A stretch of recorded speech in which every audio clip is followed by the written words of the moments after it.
If you're here, you know that you were part of a series right now that we've been doing for, this will be the fourth week, called Margin.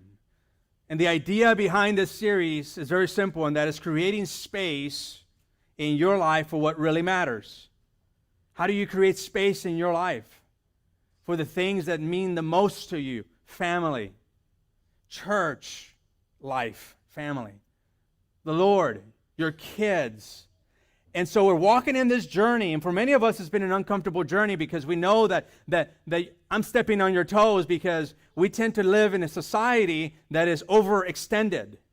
I introduced to you a definition of margin, and it's not margin what you use in your toast, but rather margin is that gap, that space between your current load, your current activities, what you're involved in, what you're doing, the emotional bags you're carrying for yourself and other people, that our load and our limits of what we can sanely handle. That's the margin. That's the space between your current load and your breaking point is your margin. And for many of you, you have a lot of margin, right? And you're ready to get into kingdom impact, and you're like, man, I'm ready to do something for Jesus, and because you have enough margin in your life. And for some of you, you like to get into the game.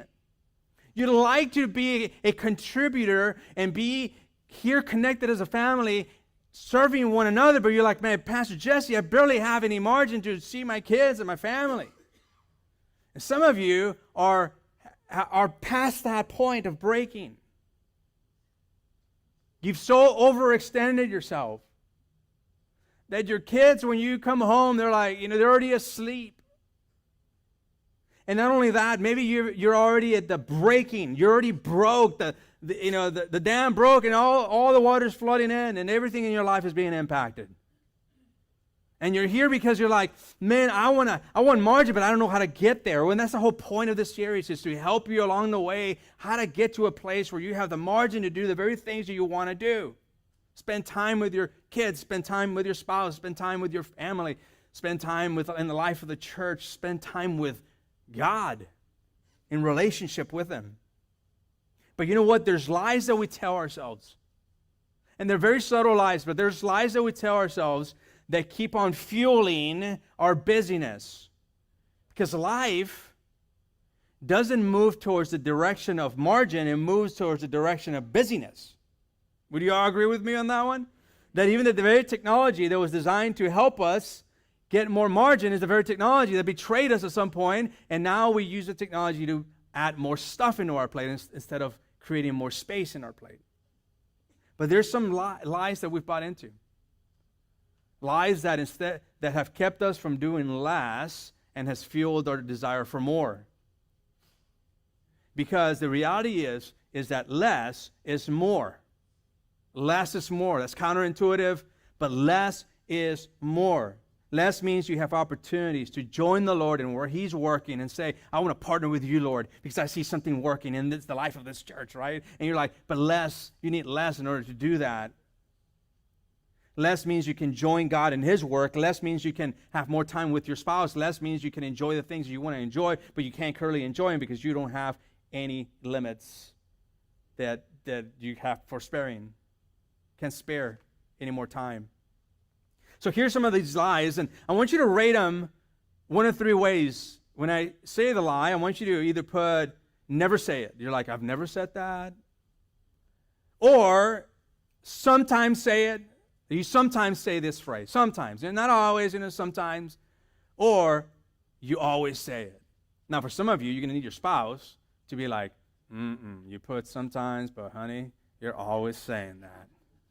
You're going to need maybe your kids to be like, Dad or Mom, like, I just snuck a peek at what you're answering, and we're in the house of God. You can't be lying here, So just know that your loved one might be doing like the whole elbow thing to you, and that's all right because we're here to grow more into the likeness of Jesus.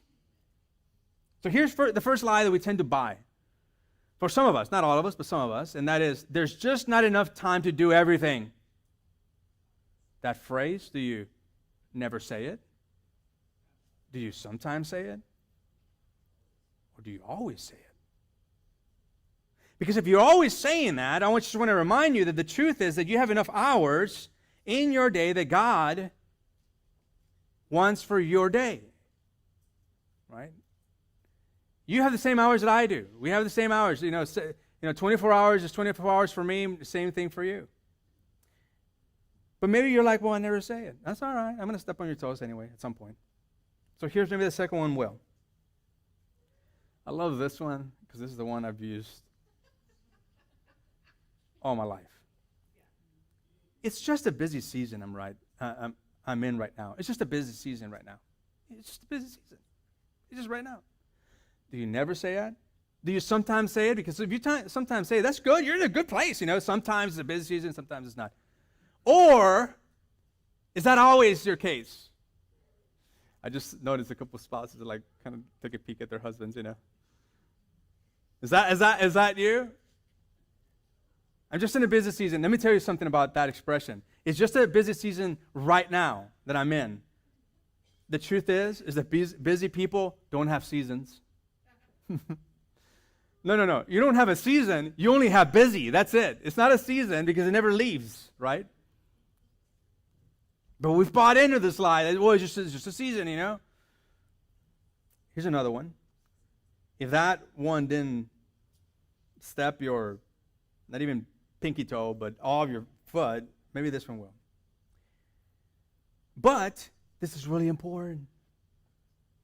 I would have more margin, but this one thing is really important. Now, do you never say that? Sometimes say that? Or always say that? Man, I'm hearing some confession here. We always say that. The reality is that if that's you, you're always saying that. Let me tell you this. When you're running on empty, you lack the wisdom to really figure out what's the most important thing. Have you ever noticed that? Like when you're on empty, you have no margin, you're topping the end of it, already broke through it, and you are in burnout mode, you fail to see the wisdom of creating space or how to create it. Does that make sense? When you're in that place where you have no margin, we get confused, it becomes foggy, and we don't know now what's important because we feel like everything is important. And everything is high priority. And everything is, I got to do it now, right now. Not, I should have done that yesterday. And that's the life of, when that's always the case, right? Here's the last phrase. I'm the only one that can do this. I'm the only one that can do this. Ever said that? I mean, man, I broke the back of that camel a long time ago because I realized I can't do everything. I've got to delegate. We're a family. We do these things together. This is why I'm unashamedly go to people and say, hey, consider serving and blah blah blah. But some of us are like, we never say it. Sometimes say it. But sometimes I still do say it. But some of you always say it. I'm the only one that can do this. Now, in some cases, it is legitimate. You're the only one. And in my case, I'm the one that preaches. There's others that can preach as well. So I'm not really the only one. But the musicians can't imagine asking my sons, hey, tag your ed, you're going to preach next Sunday. Because two of my sons play, So, but do you find yourself in that case? I'm the only one that can do this. Let me tell you something about if you're in that category, but I'm the only one. Nobody else can do as good a job as I can do.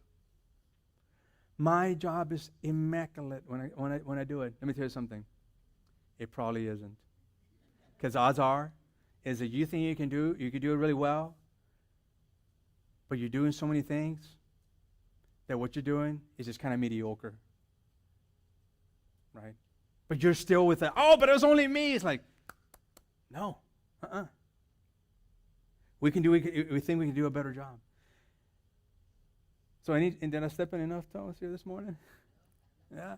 Well, let me help you recall. A couple of weeks ago, I shared with you the story, the historical account of Mary and Martha. It was in the previous series talking about scheduling. And in that series, I shared this story of Jesus coming to his best friends because they were really close to him. Lazarus, their brother, was really close friend to Jesus, likely following Jesus in some occasions, because Jesus had, the core 12, but then he had 72 that also were part of his ministry, and all the way up to 120 that were part of his ministry. And Lazarus was a really close friend of Jesus, and so when Jesus was in town, that's the place that he would stay. And Lazarus had two sisters, and when he stays in their house, these two sisters, one of them is sitting at the feet of Jesus, listening to Jesus. She's got enough margin, right? And you have Martha, who goes above and beyond her reasonable expectations in hosting Jesus the Messiah, right? So she brings in the food, and the text tells us that she was distracted, right? And then she quickly goes to Jesus and says, don't you see what's going on? Mary's not doing anything. I'm doing all this. And Jesus responds back with, you're distracted by many things. She has chosen what is most important. And she's here, Martha, just pointing at Mary, her loved one, her loving sister. She's pointing Mary, her finger to her, saying, but look at her. Now, in that story alone, what I didn't mention back then, which I'm going to mention today, is we see the anatomy of busyness in that story. We see the anatomy of busyness. That's Luke chapter 10, verse 38, by the way. Luke chapter 10, verse 38 through 42. And this is what we see. We see that busyness starts with good intentions. Oh, they need help. But I was asked to help, so I'm going to go ahead and help. It's good intentions, right? Mary had good intentions. She was going to serve the king, the future, the King of glory, Jesus, the Messiah, a friend. But then good intentions, we get into things with good intentions, which then lead to distractions that move in, which is what happened with Martha. Nothing wrong with her serving Jesus, but instead of bringing just one plate, the implication of that word that is used there, distraction, is that she was bringing many plates, above and beyond. Instead of focusing on the most important thing, the most important plate, or the most important person, so it has a double nuance meaning. So it starts with good intentions, then move to distractions, and then once distractions come in, pressure builds. You radiate stress, right? See that with Martha. Just radiating stress. She's like, don't you say, Mary? And then after pressure builds, what we see is pity wells up. Pity wells up. Don't you care, Jesus? Right? She's pity wells up. She's got pity on herself. Don't you care? Look at her. Look at me. Pity wells up. And then resentment settles in. We see that in that story.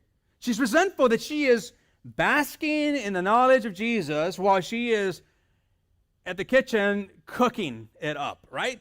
To feed Jesus and all the teenage boys he's got with him, the 12 disciples, except for Peter, who would have been probably at 30 years old, but like Jesus. But everybody else is a whole bunch of teenagers, assuming that it was just the 12, assuming that it was not more than 12.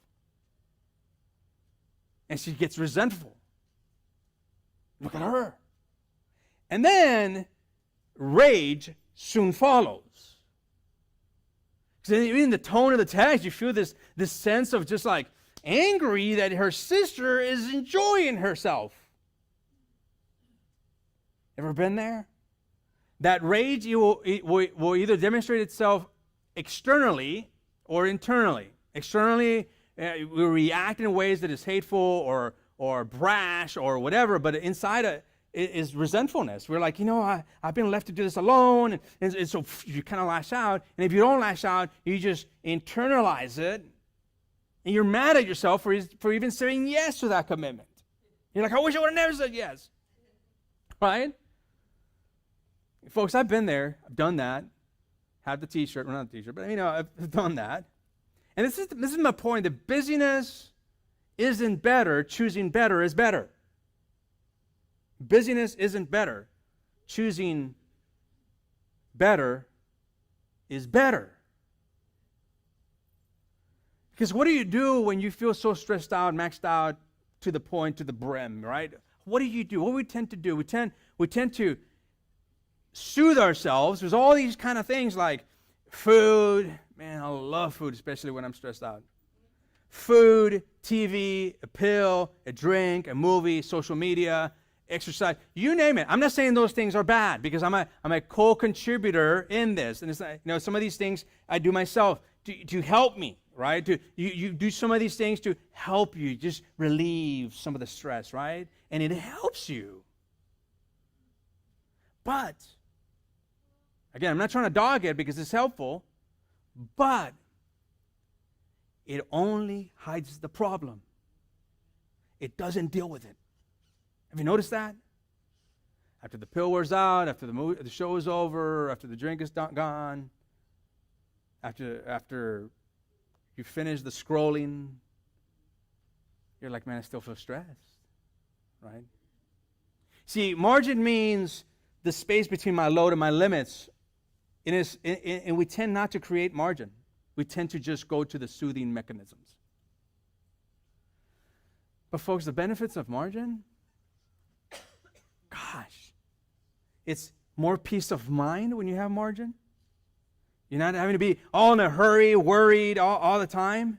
You have time to think and relax. Can you imagine that? Can you imagine? Just think about it. For those of you who are stressed out, maxed out, and you're to the brim, what would it look like for you actually to be able to chill, relax, and actually hear yourself think? You get better overall health when there's margin. You don't have all this unrelenting stress that harms your body. You actually have some downtime. Race cars have to stop for crew repairs.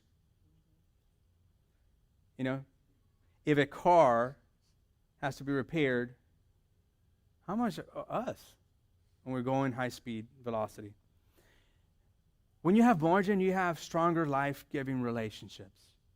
You can actually invest with your time with your kids. You can actually invest time with your spouse. You can actually invest time in a small group. You can actually invest time in the things that really matter most in your life.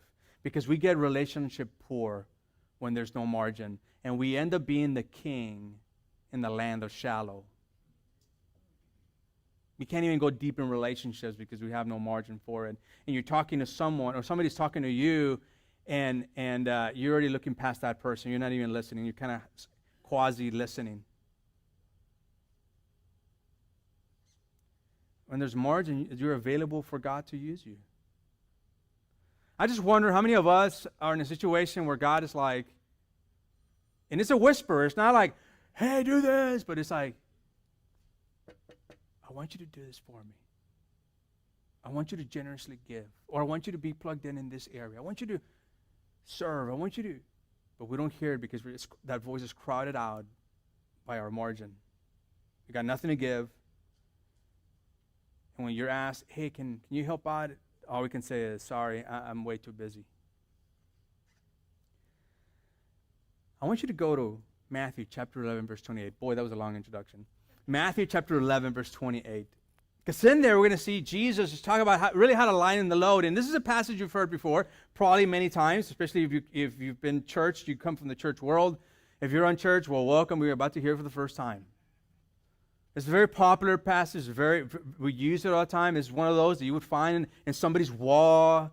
It's one of those that you would find in a mug. Maybe part of it would be in a bumper sticker.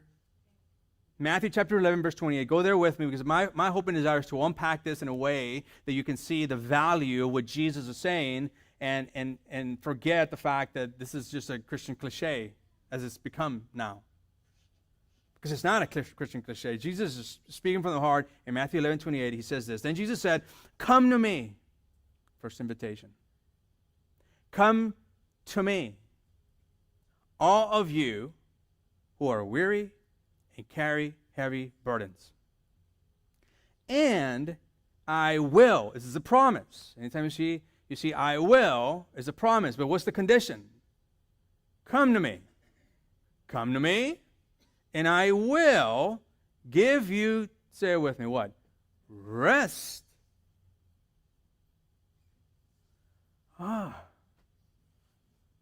Rest. Yes, Jesus, I want rest. He says, well, come to me. I give you rest. Verse 29, take my yoke upon you. Let me teach you, because I am humble and gentle at heart. Pause there for just a moment. I'll unpack what he's getting at with humble and gentle in the context of having an overloaded life.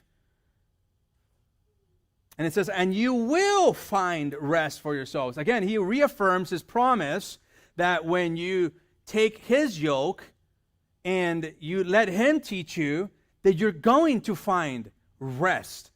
For what? Your soul, which is infinitely better.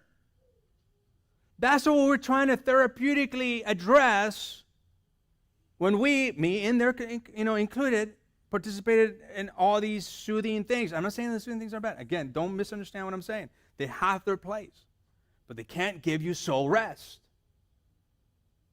So here's 3 invitations that Jesus gives that I want to unpack here for just a moment. The first one is this. Turn to Jesus. Sounds very simplistic. But it's the truth. It says trust or turn to Jesus. Turn to Jesus. It says come to me. That's the first step. People come to Jesus for many reasons. People came to Jesus because they wanted to be healed, maybe because they wanted advice, or they wanted eternal life, like the rich young ruler. But Jesus offers more than just that, not just that, but more than that. He offers rest too. Rest for your soul, which is deeper than any physical need that you and I may have. Because many of us live lives of restlessness. We're just restless. Continuously restless. We're like, I just got to keep on going. I keep. That's been a long life struggle for me. Even vacation time, it's like, well, what do I do this? What do I do that? This last vacation that I took with the family was probably the best vacation I've taken with the family, because I was able to just kind of really just rest and not be like restless. You see, your problem is not an overloaded muscle, although for some of you it may be, but it's an overloaded mind, emotion. We need rest for anxiety, from tension, from guilt. But our normal way of doing it doesn't cut it. It doesn't address the problem. The food, the TV, the pill, the drink, the movie, the social media. It doesn't address it. So it comes back. Right? We think we're addressing it. And once it wears off, it's still there. You know why? Because only God can give you that. Only God can give you that rest. Nothing else can give you that soul rest, from that restlessness. I want you to notice Isaiah chapter 40, verse 29. Isaiah 40, 29, it says, He gives power to the weak and strength to the powerless. And I believe that the problem that we tend to have is that we think we're stronger than we are. We don't see ourselves as powerless individuals. We don't see ourselves as weak individuals. And folks, the beginning and the start of your comeback in finding rest is realizing your necessity for God, that you can't do it. This is like the first step of Alcoholics Anonymous. You are powerless. You are weak. And for the person that says, oh, Christianity is just a crutch. Yes, it's a crutch. And the crutch is Jesus. We walk with a crutch. We're broken. We can't do everything within our own power. We need the Holy Spirit working inside of us, helping us navigate through this hectic world that invites us to do a myriad of countless things to keep you just busy so you don't address the real issue internally. Verse 30, it says, even youths will become weak and tired. The young men will fall in exhaustion. Verse 31, but those who trust in the Lord. But, that's a contrast. But, people falling over here, they're weak, they're tired. But, those who trust in the Lord will find new strength. They will soar high on wings like eagles. They're going to be a cut above the rest. Wouldn't you like to be that? Wouldn't you like for this passage to be like, yes, I'm right now soaring high on wings like eagles. See, that's conditioned upon trusting in the Lord, even with your schedule. See, the antidote is not all these things that I've mentioned, but it's a person. It's Jesus. Jesus is the antidote. He is the person of Jesus. He's the one that gives you rest. It's not a system, a religious system, nothing like that. It is the person of Jesus. That's why he says in invitation form, come to me. That's an invitation towards relationship. If I'm in relationship with you, I will give you rest, is the point. You know? I am the vine. If you're connected to the vine, you will flourish. And Jesus says, come. And all you need for a lot of you is time with God. I want you to listen to Matthew chapter 6, verse 6. Matthew 6, 6. It says, but when you pray, go away by yourselves. Shut the door behind you and pray to your Father in private. Now, sometimes that is literally, you have to just leave, close closet, pray. But I think part of the point here is like, connect in relationship with the Lord, and you will find restfulness for your soul. It's fascinating to me that the first thing that goes when I'm busy is my prayer life. Have you ever noticed that? It's the thing that I'm not tangibly doing that leaves first. And it's the very thing that I need for soul rest, for my soul to rest, for my internal to rest. Here's the second thing that Jesus talks about, and that is giving up control. Give up control. That's the whole point of the yoke, right? That's the yoke imagery. And many of us are tapped out because we can't seem to let go of control. You want it your way, your method, your style. You've got to do more. You got to absorb more control. You think you have to hold it together by absorbing more control. And the fact is this, the greater your need to control, the more overloaded and stressed you will become.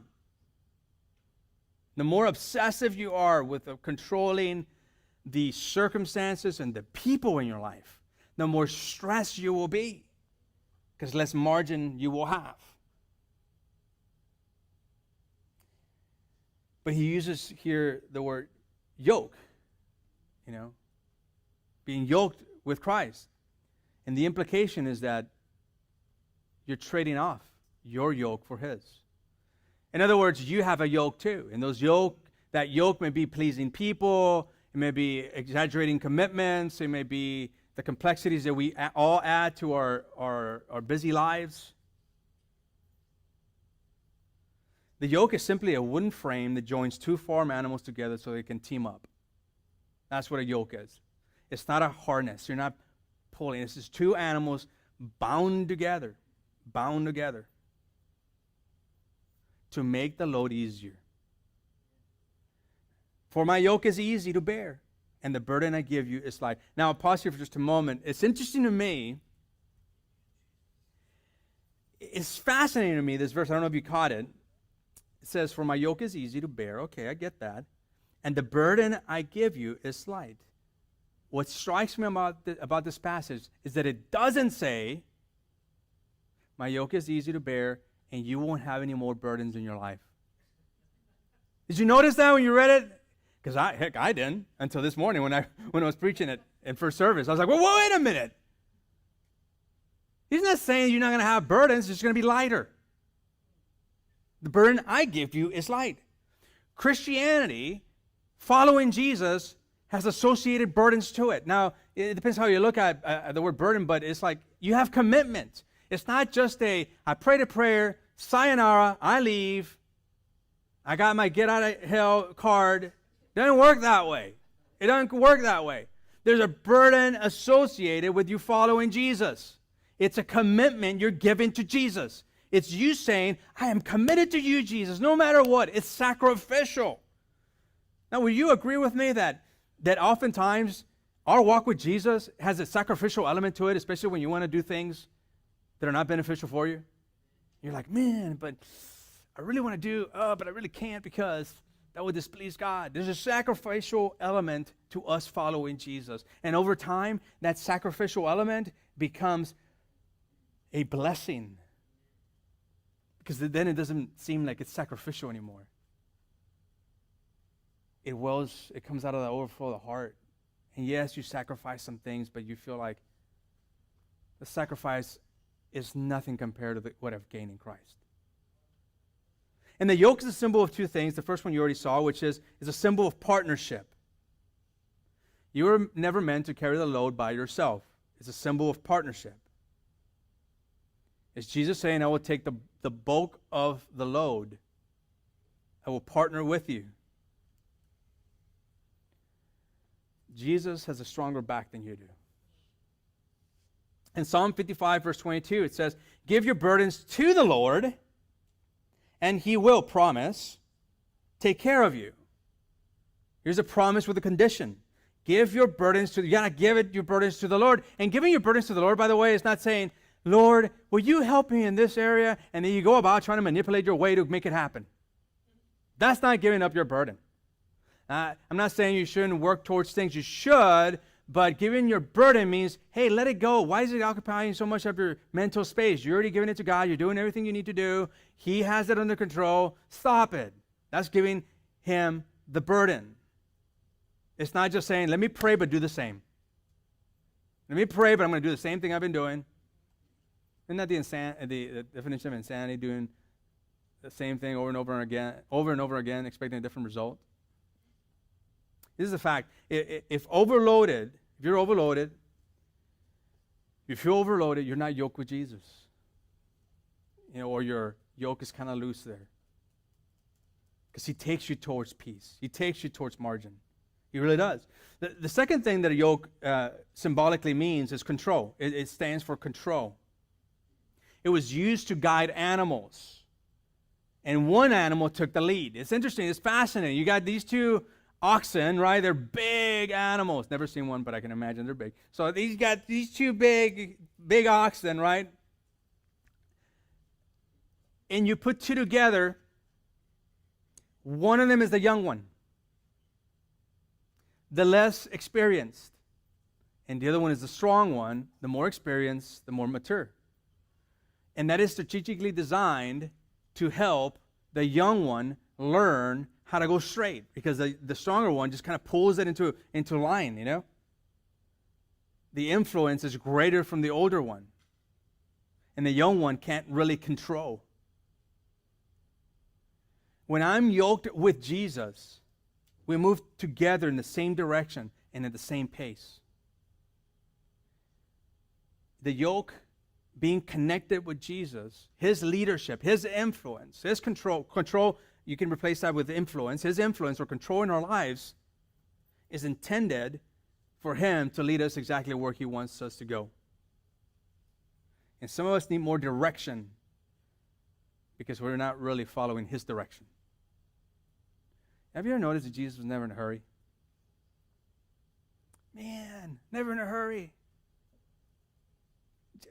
Jesus is never like, hey, give me a second, let me look at my watch. I mean, the watch was the sun. Let me look at this. I want to see, it's like 3 o'clock, somewhere in there. I'm late for, whatever. He never did that. Well, at least we don't see it in Scripture. He doesn't say, let's hurry up, before. Doesn't do that. He was always chill. The Lord is our pace setter. That's the kind of life I want to live, not irresponsibility, because we would never say that Jesus was irresponsible. But boy, he had a lot of margin. We hear the Gospels, and it's 3 years of ministry, and it's all contained in the Gospels, the 4 Gospels, and we think that all that happened like in a weekend. We hear all the stories, the miracles, the teachings, like, man, he had a busy life. Folks, that's 3 years. The Gospels are encompassing 3 years of his ministry. It doesn't talk about what he didn't do. And yet I bet you there was a lot of times where he was just chillaxing at the fireplace. Of course, he wouldn't be cooking pork because he was Jewish, but, he's cooking something, right? Or they were making bread or whatever, Yeah, he says, take my yoke. This is an exchange factor. Many of us are having all these yokes we need to exchange for being yoked with Jesus, the leadership of Jesus. We're being led by the wrong people at the wrong places instead of just saying, Jesus, you lead me. Here's the third thing. Learn to trust and follow. Learn to trust and follow.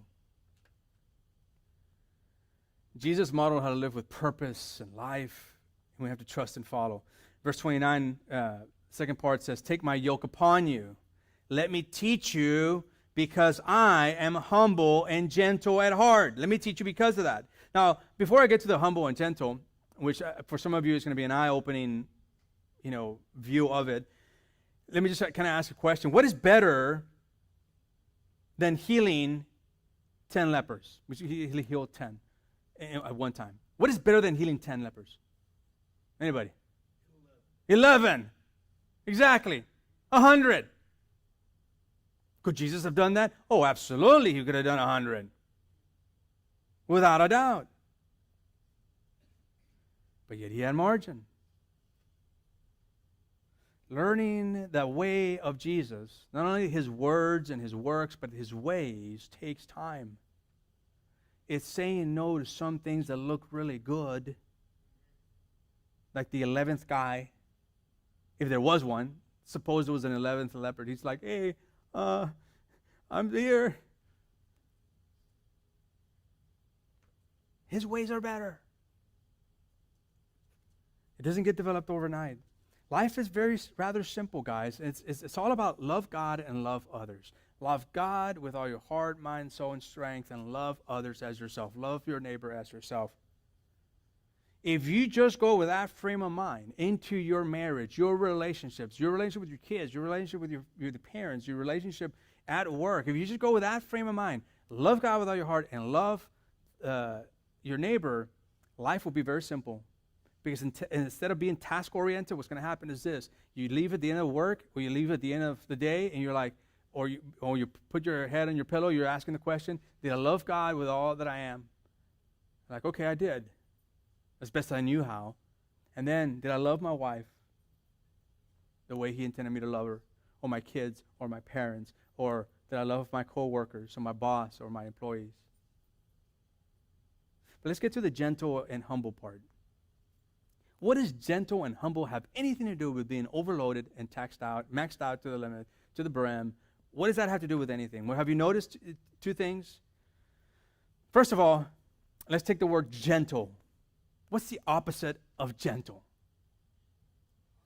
Harsh, aggressive. I'm going to use the word aggressive here. Opposite of gentle is being aggressive. When you're aggressive in life, what don't we do? We don't pause. We don't wait. We don't consider. We're aggressive. We absorb more. We're aggressively doing more stuff. We sign up for the next thing. That's what aggressive people do. We just jump right into things, not considering our commitments. And yet Jesus was gentle. He wasn't aggressive. He wasn't overextended. He didn't overextend himself. What's the opposite of humble? What's proud, arrogant. So what does it mean in the context here? It means that we're not trying to control things. Because when we're arrogant, we try to control everything. Because your ego is responsible for more overload than you realize. When we're arrogant, we're like, man, I can do this. I don't need that help. I don't need her. I don't need him. I don't need... that's what Jesus is teaching us. Hey, I don't want you to be aggressive or arrogant. I want you to be humble, and I want you to be gentle. And that's significant. I think that's real significant, especially in trying to find margin and how to lighten your load. It's interesting to me that even in the Gospel of John, 12 times it just says that Jesus only did what the Father asked him to do. That's all he did. Nothing more, nothing less. In Proverbs 20:24, it says, the Lord directs our steps, so why try to understand everything along the way? Psalm 142 verse 3 says, when I am overwhelmed, by the way, it's going to be a pretty profound passage in my opinion. When I am overwhelmed, you alone know the way I should turn. We all can resonate with that in real life, right? Because when you're overwhelmed, you don't know where to go. If you've ever been burnt out or done too much or overextended yourself, what happens when you're overwhelmed?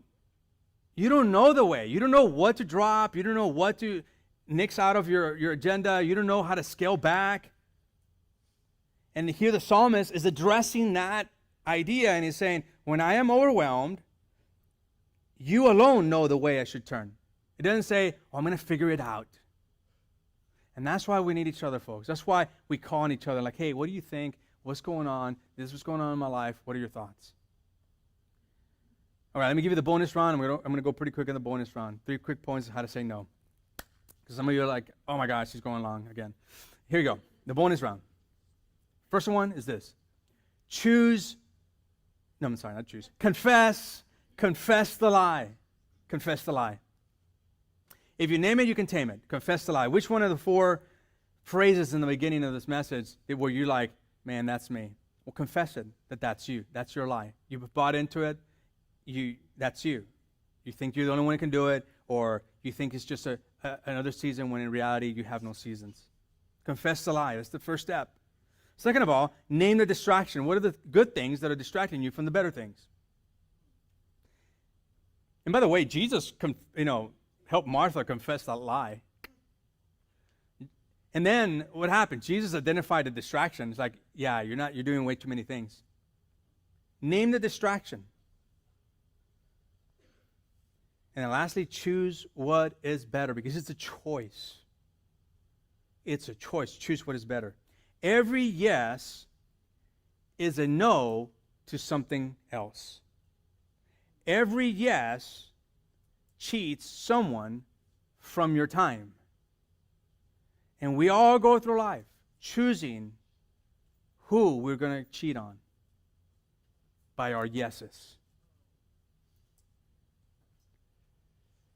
Make your yeses count.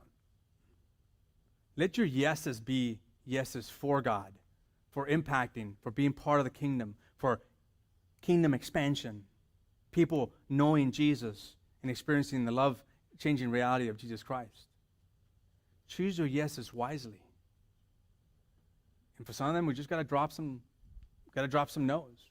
Sorry, I would like to do that, but I can't do that. Let's go forward.